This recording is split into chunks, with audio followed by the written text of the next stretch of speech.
Hello, everyone. Hello, everybody. We just got done playing It Playing. Takes Two. Sorry. I was gonna say that second part, but then you cut me off, you butt. I- okay, so I had before we begin, this is going to be our review of the game since we literally just got done playing it. Yeah. Um, I had a theory that I spoke about briefly, like in during recordings. That I talked to Sapphire here about it, Hmm. and she does 100% agree with me. Which is, in my personal theory, I think Cody and May do still love each other. Yeah, it's just since she wasn't home so much with her job, it just put a strain on their relationship, but they still love each other. Yeah, and it becomes it's one of those circumstances where I know there's like certain circumstances in which oh, distance makes the heart grow fonder. It also what's also true is if you're like a married couple and whatnot, at the same time, if your spouse isn't really there for you or never really around, then it's kind of hard to stay like emotionally invested. Yeah. I don't, and the reason I proposed the idea that Cody and May still love each other is for the simple fact that throughout the game, if you actually pay attention to Cody and May's dialogue They're constantly encouraging each other. and complimenting each other, so that is not the attitude of two people who hate each other and want a divorce. Yeah, it's not the attitude of two people that stopped loving each other. Yeah. So it's my personal belief that the two of them just love each other. They just kind of, forgot that feeling. Now, on to the actual review of like the actual game and whatnot. Done theorizing. We could take this level by level if you want. Each part we have to play through. All right. Let's start with the very obviously. Let's start at the very beginning and say the entire shed port, including basically the vacuum and the toolbox, Yeah, since they were both one section. basically. Alright, so the shed. I personally enjoyed it. Yeah. I love their reaction when they first came to as Maze, as like Little Rose's toys. I actually kind of enjoyed that because both of them were freaking the fuck out, which appropriate reaction. Yeah, very appropriate reaction. Um, I know it's in every part of the game, but I like how in that very first section, it was teaching you how you had to work together to work through something. Yeah, it's like basically the early parts of the game do actually a really good job to basically set the precedence that the two of you need to that the two players need to actually work together in order to progress the game.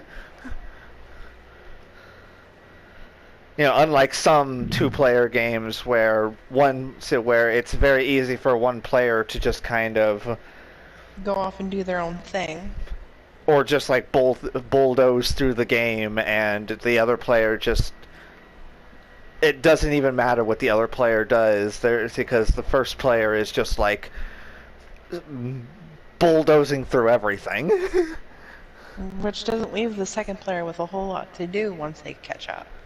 Yeah. Like I actually think a pretty good example of a purely two-player game. Well, obviously it has a single-player mode to it, but Resident Evil 5 and 6. Okay, it's more than a two-player game, but I'd also have to go with Diablo 3. Yeah, like in those games, especially when they're in their multiplayer form, like especially for 5 and Resident Evil 5 and 6, it's very easy for one of the players to just kind of dominate the entirety of like chapters and whatnot.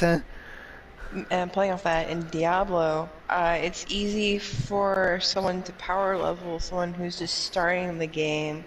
So basically, that player is doing nothing but accumulating experience and points.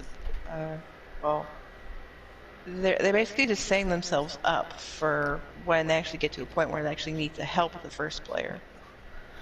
Yeah, and honestly, I'm also like one of those people where I can appreciate a good like startup, but at the same time, I don't like the idea of being handhelded through something like that.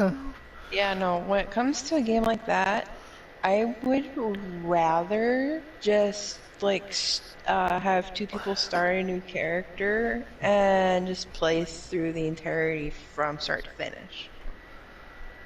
Yeah, and then something like Resident Evil, like if you see, I know, I know you. I don't know who has actually watched my Resident Evil 5 playthrough with my ex-fiance, but if you actually have watched it, you will actually notice that I actually completely dominate that game in comparison to my ex-fiance. Like, I'm basically, like, we're on the hardest difficulty, pistols only, and I'm over here getting I think for other than a few times, I'm over here constantly getting S ranks in all of the chapters, while she's stuck with, like, A and B ranks. I'm surprised it's not D rank, honestly. Nah, she knows her way around that game, so she's not that bad. But the point, but that's the point I'm trying to get across is even if she was getting like C's or D's in that game, it would have actually reinforced that point even further. Like I'm clear, basically it's like one player is clearly doing much better, which is actually one thing from Resident Evil 5 I actually don't like, which is the whole ranking system or the grading system after each chapter. Yeah, because it could be discouraging if you're just consistently doing bad with like minimal improvement or none at all. Yeah. Yeah, that is one. So that is why I just don't like it. I don't like the grading system of that kind of game. I think 6 has it too, but I haven't played much of 6, or at least I don't remember much of it. Yeah. But the grading system does make it kind of discouraging when you're not getting the best, like the best ranking and whatnot. This game, on the other hand, there's no grading system. Like there's mini games, and sure they go like the players go head to head in those mini games to see who could beat who, but it's all good fun. yeah, it's like you're not, and none of them are like super competitive or anything like that, except maybe the chest, but that's beside. But that's, chest is its own monster. Or the little RC racing thing, little Hot Wheels. Yeah. But like Sapphire said, it's all in good fun. Yeah. You're not supposed to take it seriously. It's not even the main part of the game. It's just something you can do on the side. And even though the Rainbow Road reference isn't a race, I still kick your butt. Fuck you. Don't threaten me with a good time. Anyway. But yeah, I Yeah. actually did say, although going back to the first part, which is the shed, I just really enjoyed myself. I did too. There were a few moments in that part, especially near the end, like especially after it got to the toolbox part. I felt us kind of struggling a bit because it took so while to actually get a real hold of the mechanics. Oh, that toolbox part was stressful. Yeah, that toolbox boss fight can go die in a fire somewhere.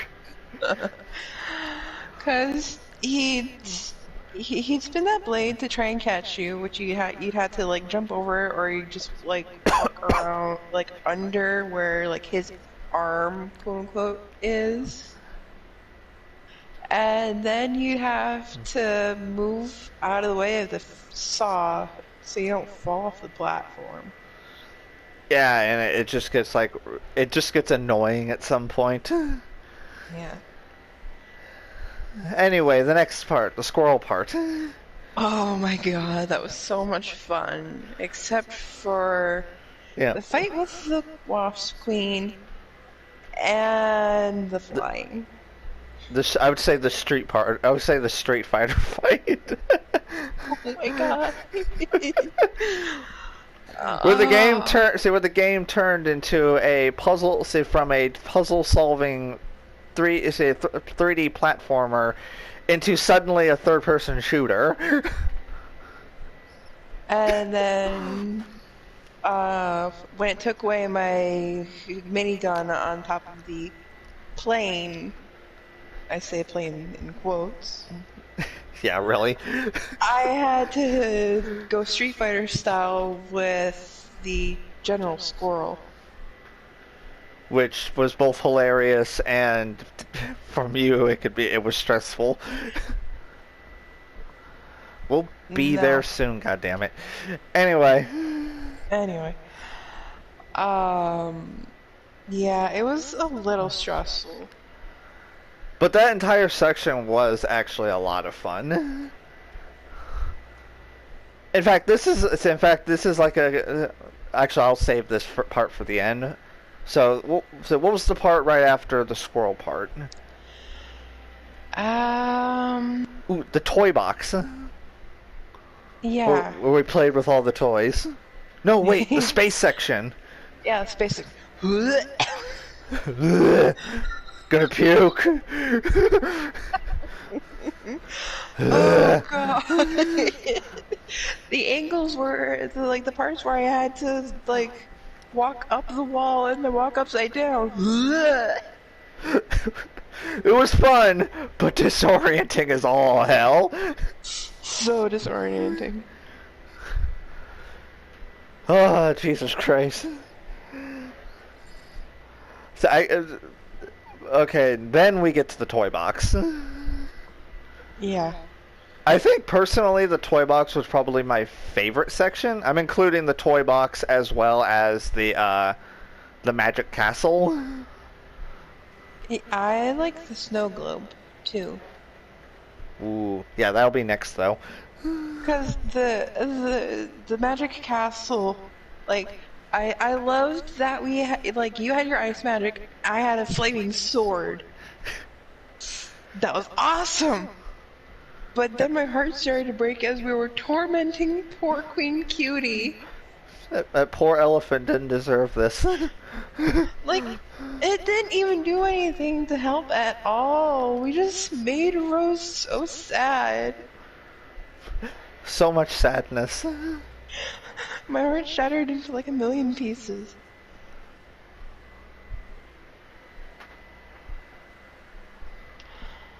And Yeah, and speaking of the snow globe section, that was also probably one of my favorites. yeah. I would say for favorite parts like in general, my top two would have to be the Magic Castle / toy box as well as the snow globe. Oh, that part with the ball pit though.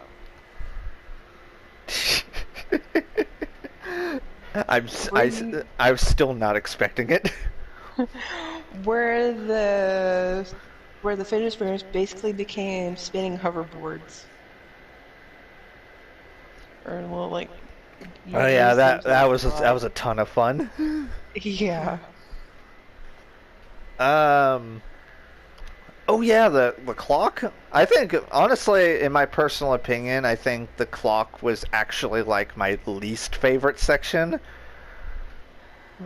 Oh. And the only reason, and like this is actually like a nitpick at most, Mhm. is basically because a lot of the puzzles because the actual time mechanic kind of felt a bit grating at first, but then once you actually get used to it, it stops. It's not as bad.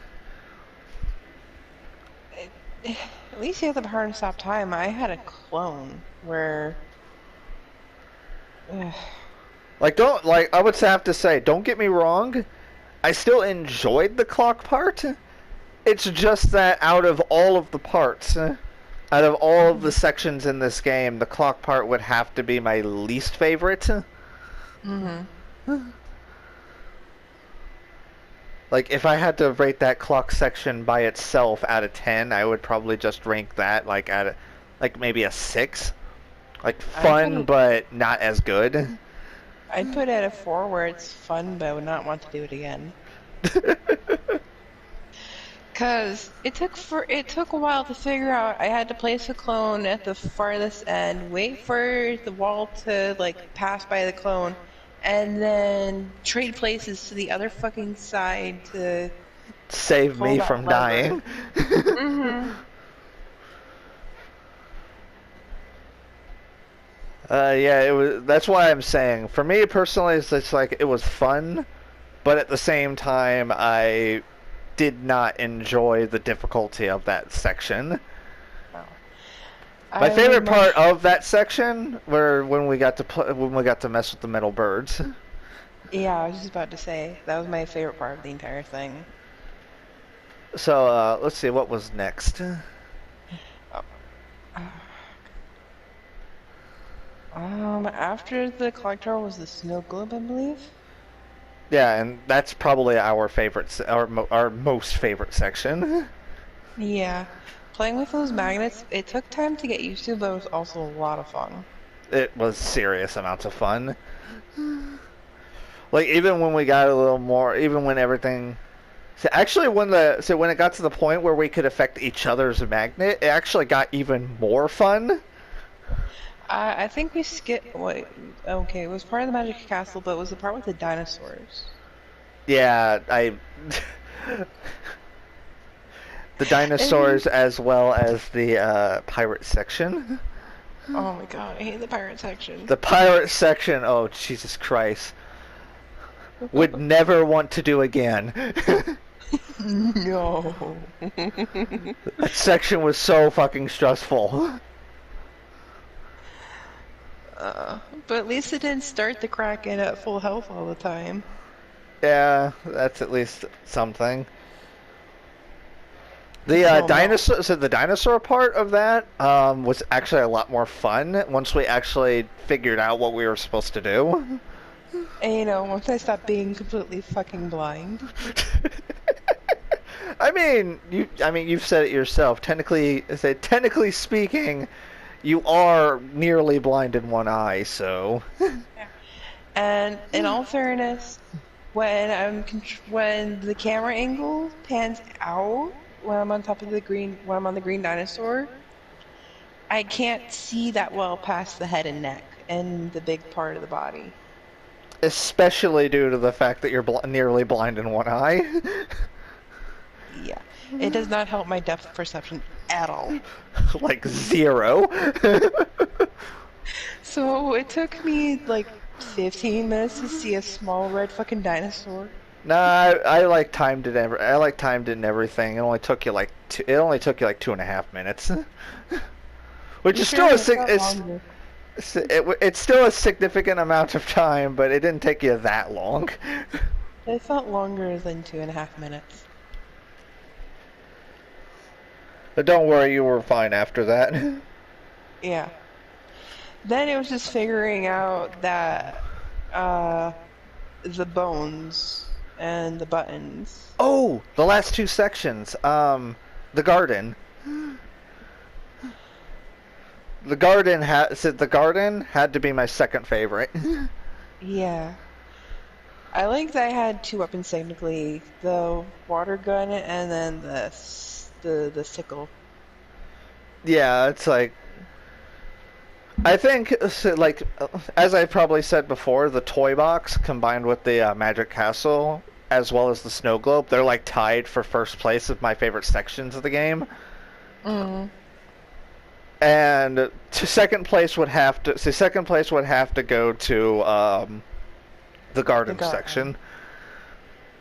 And if I had It to pick a third place, it would have to be the very last section, the music. Okay, back to the garden. Okay, I know I have arachnophobia, but those little spiders were so cute. They were so cuddly. They were so adorable. But then it reminded me of the space section. It was just like, Because you had to go upside down and shit. oh. But at least it wasn't as disorienting as the space section. It was like a small reminder, but not exact. I'd say it was a close second in disorientation. And then the last section of the music section, Uh, it was honestly a lot of fun. yeah.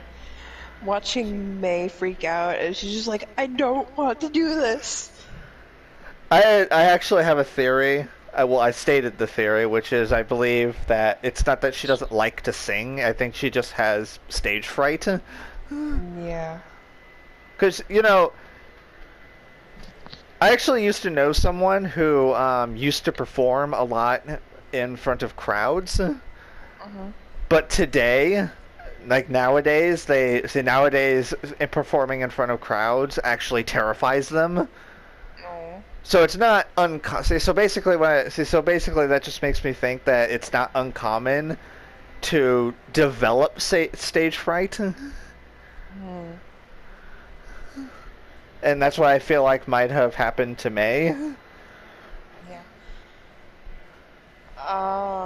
You've never watched it, but there's an episode in Summer Camp Island where this monster Dalmatian looking thing used to play a violin in front of crowds, but then developed stage fright because every time she would get up on stage to play her violin and she'd see a crowd, she'd just start screaming as soon as she started playing. Jesus. Yeah. Is that show animated or? It is animated. Okay, I might check it out. It's technically a kid's cartoon, but it's not as lighthearted as you'd think. Like, It's I like really like it. anyway, back to the Anyway, game. back to the game. So, as an overall, now we talk about overall. Overall, Overall, the game was a ton of fun. like, okay, our personal feelings of sections we never want to play again aside, I would enjoy visiting this game again in the future. Yeah, it's like I actually wouldn't. I really would not mind visiting this game in the future, just like on our own. Yeah. So for these reviews, I want to emphasize just how. So I want to emphasize like certain points. The characters. Really, there's only three characters we can actually judge, which is Cody, May, and Dr. Hakim. Mm-hmm. Cody Like, and May kind of gone. kind of started a little grating. Yeah, they were fighting all the time, even as they were trying to get through the puzzles and the platforming. Yeah, but you can tell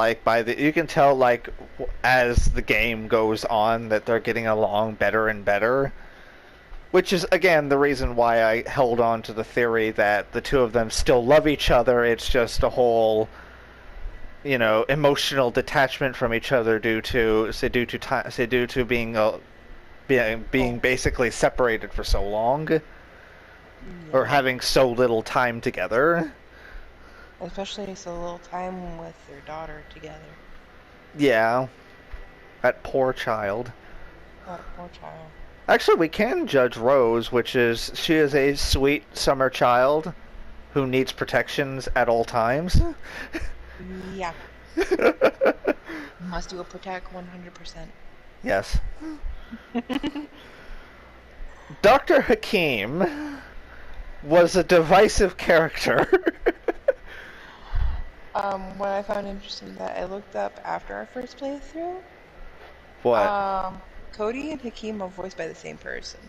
Oh yeah, that's hilarious.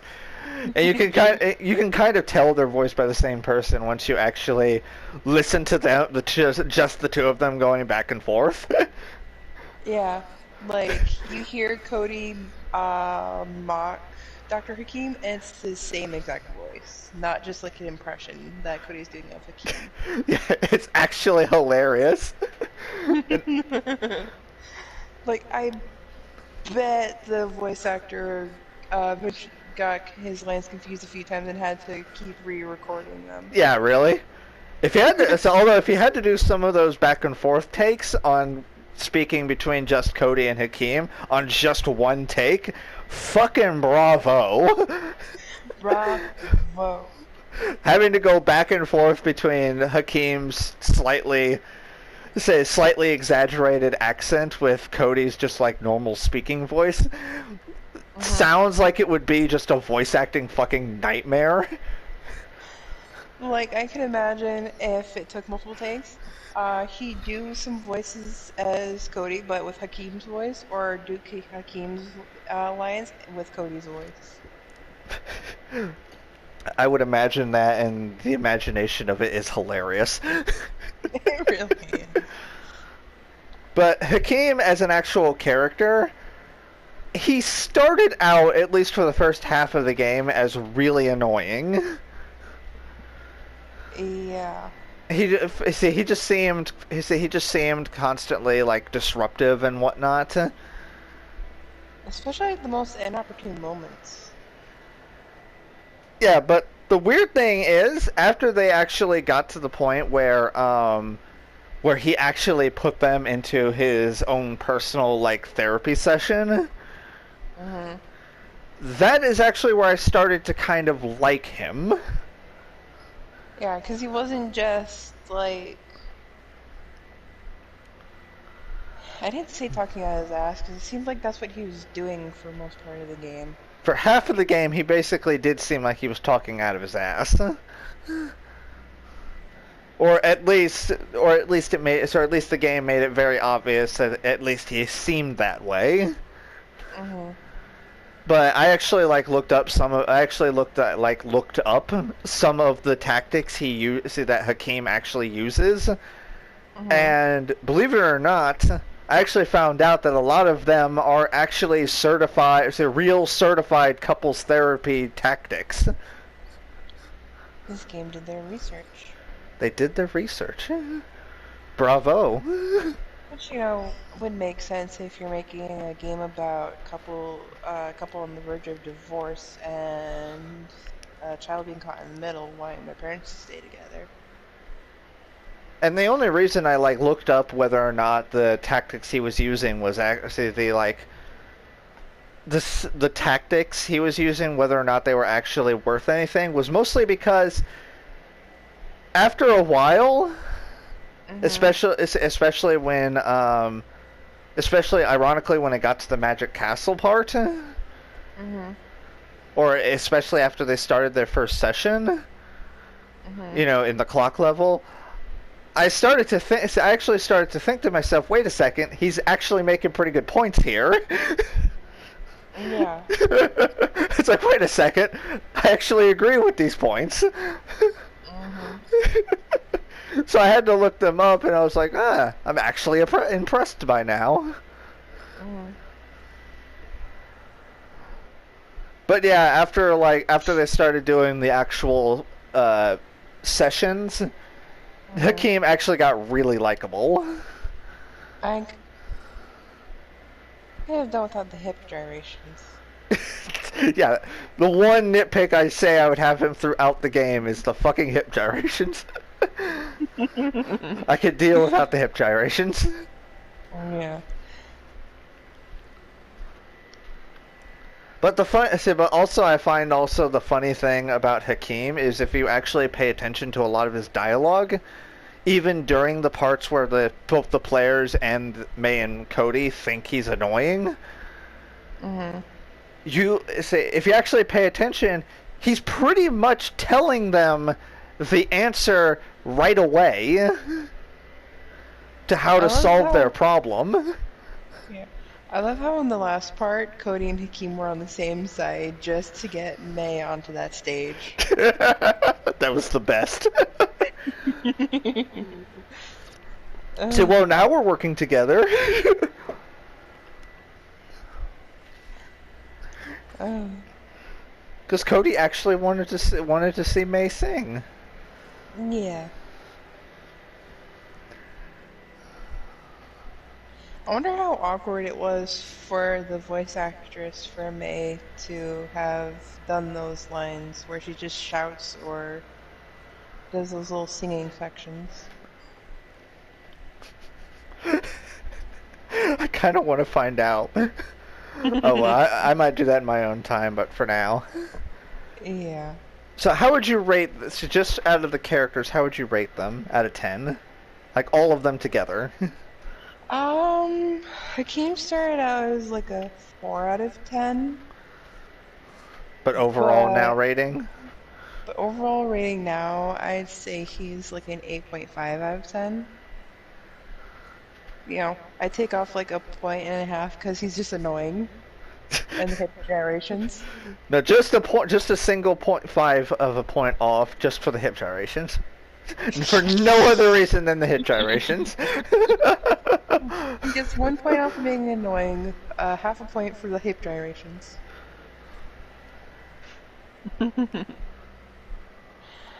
Um, May Rose, was actually Rose is a 10 out of 10. Must 10 out of 10, protect. straight across the board. Must protect. May started out even lower as Akeem, actually. Like, I hated her for a while. Oh. But then I started liking her. Now she's more of a 9 out of 10. Mmm. What about Cody? Cody started out as like a 6. He seemed actually pretty likable from the beginning.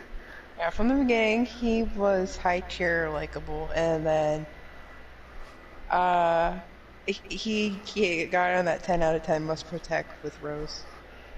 Yeah, because granted, we're not saying like I kind of agree with all those assessments.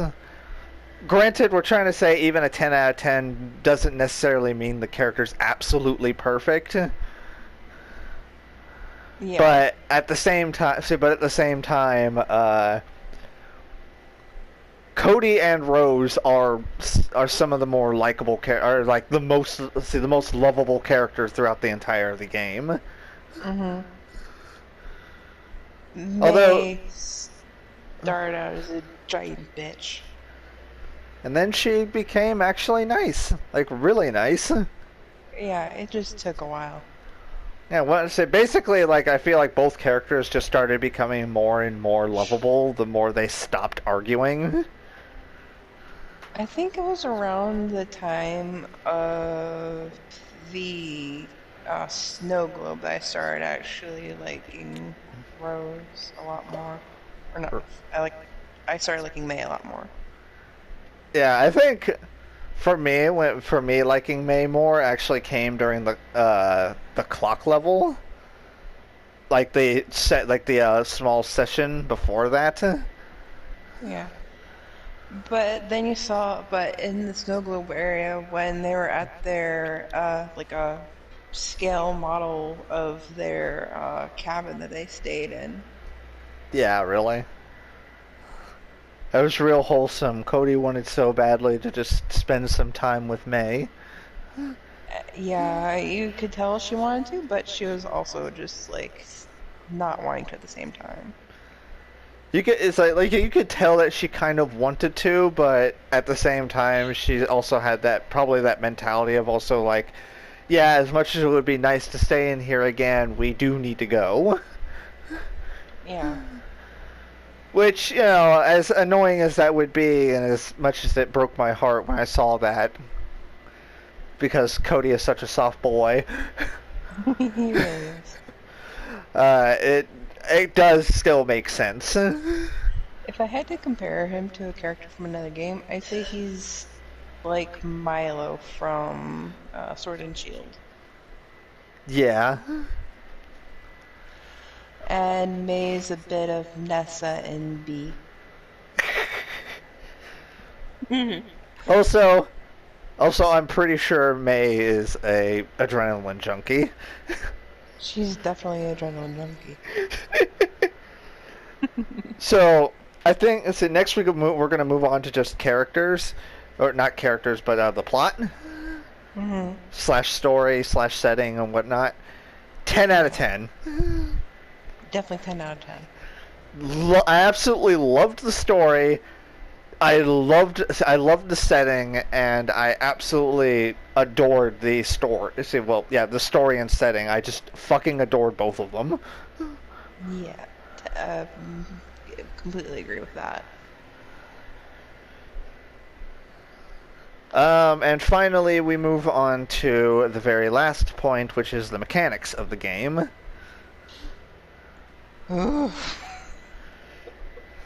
As frustrating as they could be sometimes, they were also a lot of fun.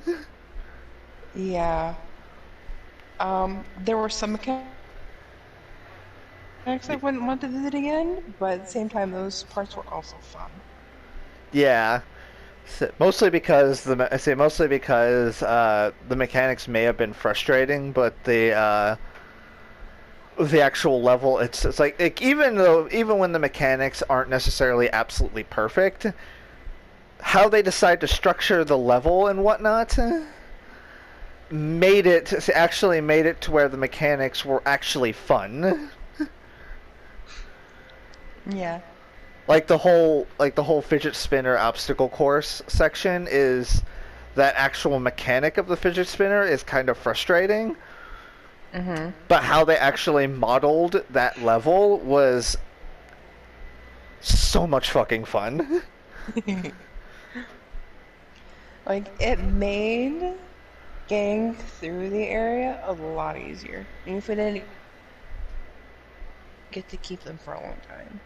Yeah, it's like even when the mechanics didn't really stick after a while, it was still really enjoyable, and actually it makes the game. Actually, I feel like makes the game a lot more creative because every single section you go through, it completely changes up the mechanics. Yeah. It makes it feel not boring. You know, and obviously for like the boss fights or just like fighting monsters, they're functionally immortal. Like, you could run them over with a lawnmower and they just poof back. Yeah, really? So, if my calculations are correct, I believe, let's see, I think we gave overall overall characters. I think we have them at like a 9.5. Yeah.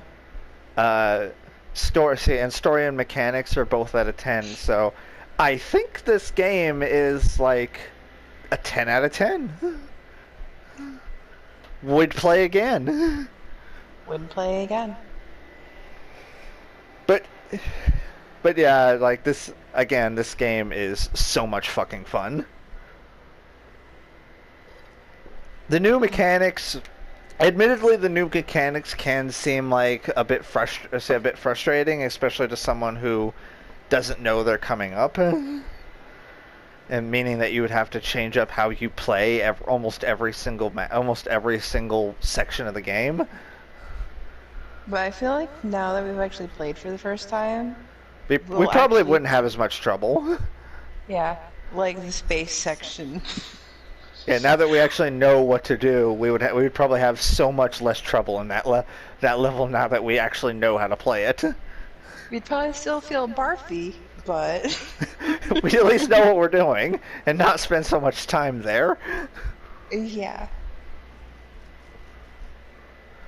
Anyway, so that is our review. I seriously feel like this is I feel like this is a near perfect game.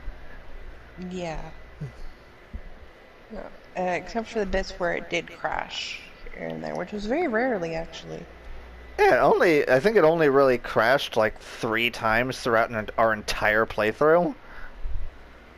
Yeah. No wait, 4 times. Because it crashed like 3, because it crashed once during the squirrel flight scene and crashed 3 times during the Moon Baboon boss fight.